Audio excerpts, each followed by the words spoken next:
ನಾನಿವತ್ತು ಒಂದು chicken gravy ಮಾಡ್ತಾಯಿದ್ದೀನಿ. ಚಿಕನ್ ಗ್ರೇವಿಗೆ ಒಂದು ಅರ್ಧ ಕೆ ಜಿ ಚಿಕನನ್ನು ಈ ಥರ ತೊಳೆದು ಹೆಚ್ಚಿಟ್ಕೊಂಡಿದ್ದೀನಿ. ಇದಕ್ಕೆ ಮಸಾಲೆಗೆ ನಾನು ಇದು ಒಂದು 6 ಹಸಿಮೆಣ್ಸಿನ್ಕಾಯಿ, ಒಂದು 20 ಬಾದಾಮಿ, ಒಂದು 3 ಈರುಳ್ಳಿನ ಈ ಥರ ಹೆಚ್ಚಿಟ್ಕೊಂಡಿದ್ದೀನಿ. ಇದನ್ನು ಇವಾಗ ಬೇಯಿಸ್ಕೊಳ್ಳೋಣ. ನಾನು ಇವಾಗ ಒಂದು ಪಾತ್ರೆಯಲ್ಲಿ ನೀರು ಹಾಕಿ ಅದೇ 20 ಬಾದಾಮಿ, ಈರುಳ್ಳಿ, ಹಸಿಮೆಣ್ಸಿನ್ಕಾಯಿ ತೋರಿಸಿದ್ನಲ್ಲ ಅದನ್ನು ಬೇಯಕ್ಕೆ ಇಟ್ಕೊಂಡಿದ್ದೀನಿ. ಒಂದೆರಡು ಕುದಿ ಚೆನ್ನಾಗಿ ಕುದೀಲಿ. ಇದು ಒಂದೆರಡು ನಿಮಿಷ ಚೆನ್ನಾಗಿ ಕುದಿಯೋ ತನಕ ಬೇಯಿಸ್ಕೊಳ್ಳೋಣ. ಇದನ್ನು ನೋಡಿರಿ, ಇದು ಕುದೀತಾ ಇದೆ. ಇದನ್ನು ಹಿಂಗೆ ಆವಾಗವಾಗ ಹಿಂಗೆ ಗುರಾಡ್ತಾ ಇರೋಣ. ಇದನ್ನು ಒಂದು 5 ನಿಮಿಷ ಈ ಥರ ಕುದಿಸ್ಕೊಳ್ಳೋಣ. ಇದು ಈರುಳ್ಳಿ ಚೆನ್ನಾಗಿ ಇದಾಗಲಿ. ಇದು ಈರುಳ್ಳಿಯಲ್ಲಿ ಸಿಹಿ ಅಂಶ ಇರುತ್ತಲ್ಲ, ಅದು ಕಮ್ಮಿ ಆಗುತ್ತೆ ಈ ಥರ ಕುದಿಸ್ಕೊಂಡ್ರೆ. ಅದಕ್ಕೆ ಇದನ್ನು ಕುದಿಸ್ಕೊಳ್ಳೋಣ. ಇದು ಇನ್ನೊಂದು 5 ನಿಮಿಷ ಕುದೀಲಿ. ಇವಾಗ ನೋಡಿರಿ, ಇದು ಚೆನ್ನಾಗಿ ಕುದ್ದಿದೆ. ಇವಾಗ ಇದು ಬಾದಾಮಿ ಇವಾಗ ಸಿಪ್ಪೆ ತೆಗಿಯೋಕ್ಕೆ ಬರುತ್ತೆ. ಇದನ್ನು ಬಾದಾಮಿ ಸಿಪ್ಪೆ ತಕ್ಕೊಂಡು ಇದನ್ನು ತಣ್ಣಗಾಗಕ್ಕೆ ಬಿಡೋಣ. ಆಮೇಲೆ ರುಬ್ಕೊಳ್ಳೋಣ. ಇದನ್ನು ತಣ್ಣಗಾದ್ಮೇಲೆ ಬಾದಾಮಿ ಸಿಪ್ಪೆ ತಕ್ಕೊಂಡು ರುಬ್ಕೊಳ್ಳೋಣ ತಣ್ಣಗಾದ್ಮೇಲೆ. ಇವಾಗ ನಾನು ಇದು ತಣ್ಣಗಾಗಿದೆ. ಇದಕ್ಕೆ ಇವಾಗ ನಾನು ಆ ಬಾದಾಮಿನೂ ಸಿಪ್ಪೆ ತೆಗೆದು ರೆಡಿ ಮಾಡ್ಕೊಂಡಿದ್ದೀನಿ. ಇದನ್ನು ಈಗ ರುಬ್ಕೊಳ್ಳೋಣ. ಇವಾಗ ಇದನ್ನು ಚಿಕನ್ ಮ್ಯಾರಿನೇಷನ್ ಮಾಡೋಣ. ಇದಕ್ಕೆ ಇವಾಗ 1 ಚಮಚದಷ್ಟು ಶುಂಠಿ ಬೆಳ್ಳುಳ್ಳಿ ಪೇಸ್ಟ್ ಹಾಕ್ಕೊತಾ ಇದ್ದೀನಿ. ಇದಕ್ಕೇ 1 ಚಮಚ ಧನಿಯಾ ಪುಡಿ, ಒಂದು ಅರ್ಧ ಚಮಚ ಪೆಪ್ಪರ್ ಪುಡಿ, ಒಂದು ಅರ್ಧ ಚಮಚ ಜೀರಿಗೆ ಪುಡಿ, ಒಂದು ಸ್ವಲ್ಪ ಅರಿಶಿನ ಪುಡಿ, ಉಪ್ಪು ತೊಗೊಂಡಿದ್ದೀನಿ. ಇದನ್ನಿಷ್ಟು ಇದಕ್ಕೆ ಹಾಕಿ ಮಿಕ್ಸ್ ಮಾಡಿ ಮ್ಯಾರಿನೇಷನ್ ಮಾಡೋಣ. ಇದನ್ನು ಮಿಕ್ಸ್ ಮಾಡಿ ಒಂದು 10 ನಿಮಿಷ 20 ನಿಮಿಷ ಬಿಟ್ಬಿಡೋಣ. ಆಮೇಲೆ ಒಗ್ಗರಣೆ ಹಾಕ್ಕೊಳ್ಳೋಣ. ಇದನ್ನು ಮಿಕ್ಸ್ ಮಾಡ್ತೀನಿ ನೀಟಾಗಿ. ಇವಾಗ ನಾನಿವಾಗ ಇದನ್ನು ನೀಟಾಗಿ ಮಿಕ್ಸ್ ಮಾಡ್ಕೊಂಡಿದ್ದೀನಿ. ಇದಕ್ಕೆ ನಾನು ಮೊಸರು ಹಾಕ್ಕೊಂಡಿಲ್ಲ. ನೀವು ಬೇಕಂದರೆ ಮೊಸರು ಬೇಕಾದ್ರೆ ಹಾಕ್ಕೋಬೋದು. ಇದನ್ನು ಇವಾಗ ಒಂದು 10 ನಿಮಿಷ ಬಿಡೋಣ. ಗ್ಯಾಸ್ ಹಚ್ಚಿ ಒಂದು ಬಾಣಲೆ ಇಟ್ಕೊಂಡಿದ್ದೀನಿ ನಾನು. ಇವಾಗ ಒಗ್ಗರಣೆ ಹಾಕ್ಕೊಳ್ಳೋಣ.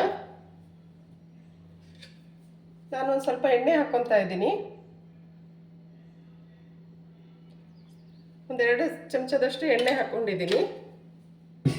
ಎಣ್ಣೆ ಸ್ವಲ್ಪ ಬಿಸಿ ಆಗಲಿ.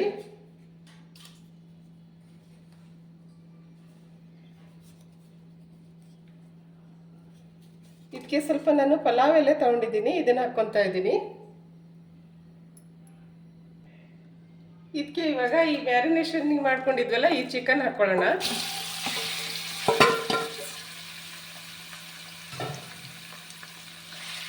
ಇದನ್ನು ಎಣ್ಣೆಯಲ್ಲೇ ಸ್ವಲ್ಪ ಹುರ್ಕೊಳ್ಳೋಣ.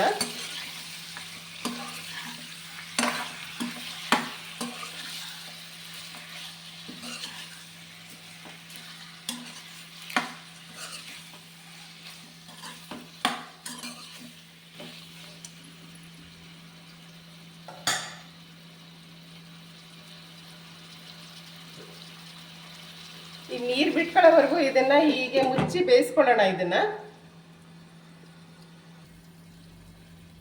ನೋಡೋಣ. ಇದನ್ನು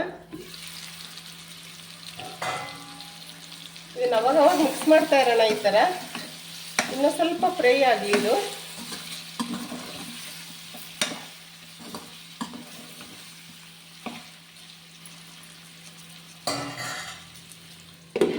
ಕಮ್ಮಿ ಉರಿಯಲ್ಲೇ ಇದನ್ನು ಬೇಯಿಸ್ಕೊಳ್ಳೋಣ. ನೋಡೋಣ ಇವಾಗ ಇದನ್ನು ಈ ಥರ ಆಗಿದೆ. ಇದಕ್ಕೆ ಇವಾಗ ರುಬ್ಬಿಟ್ಕೊಂಡಿದ್ವಲ್ಲ ಮಸಾಲೆ ಹಾಕ್ಕೊಳ್ಳೋಣ.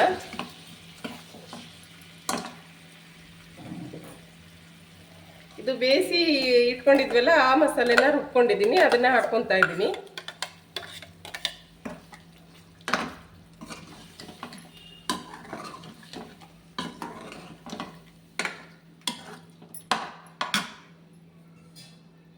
ಈ ಬೇಯಿಸ್ಕೊಳಕ್ಕೆ ನೀರು ತಗೊಂಡಿದ್ವಲ್ಲ ಆ ನೀರನ್ನೇ ಯೂಸ್ ಮಾಡೋಣ. ಜಾರಿಗೆ ಹಾಕಿ ಹಾಕ್ಕೊಳ್ಳೋಣ. ಇದನ್ನೇ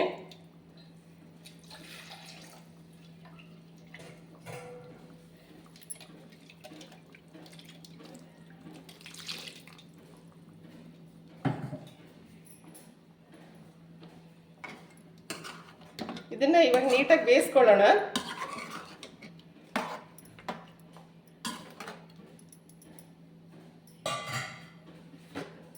ಇದಕ್ಕೆ ಇವಾಗ ಟೇಸ್ಟಿಗೆ ತಕ್ಕಷ್ಟು ಉಪ್ಪು ಹಾಕೊಳ್ಳೋಣ. ಆವಾಗಲೂ ಮ್ಯಾರಿನೇಷನಿಗೆ ಒಂದು ಸ್ವಲ್ಪ ಹಾಕಿದ್ವಿ, ನೋಡಿ ಹಾಕ್ಕೊಳ್ರಿ.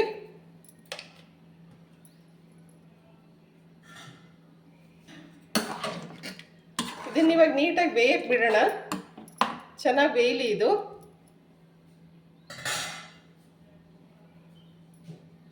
ಮುಚ್ಚಿಟ್ಟು ಒಂದು 2 ನಿಮಿಷ ಬೇಯಿಸ್ಕೊಳ್ಳೋಣ ಇದನ್ನು. ಇವಾಗ ಇದು ಚೆನ್ನಾಗಿ ಕುದೀತಾ ಇದೆ, ನೋಡೋಣ.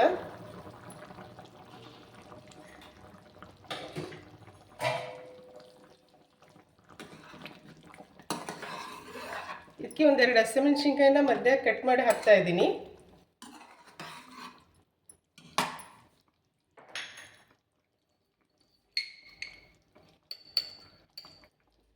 ಸ್ವಲ್ಪ ಗರಂ ಮಸಾಲ ಹಾಕ್ಕೊತಾ ಇದ್ದೀನಿ.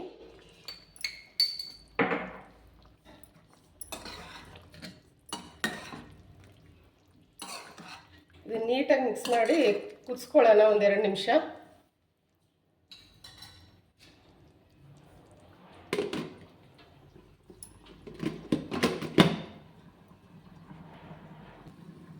ಇವಾಗ ನೋಡೋಣ, ಇದು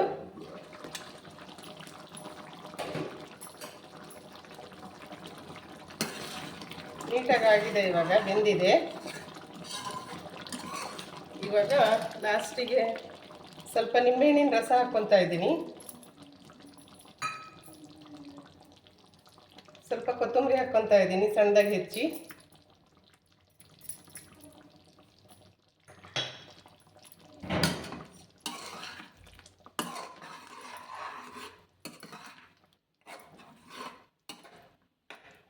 ನೋಡ್ರಿ, ಇವಾಗ ರೆಡಿಯಾಗಿದೆ chicken gravy, special chicken gravy. ನೀವು ಬೇಕಂದರೆ ಮೊಸರು ಹಾಕ್ಕೊಬೋದು, ಫ್ರೆಶ್ ಕ್ರೀಮ್ ಹಾಕ್ಕೋಬೋದು, ರಿಚ್ನೆಸ್ ಬರುತ್ತೆ, ಇನ್ನು ತುಂಬ ಟೇಸ್ಟ್ ಆಗುತ್ತೆ.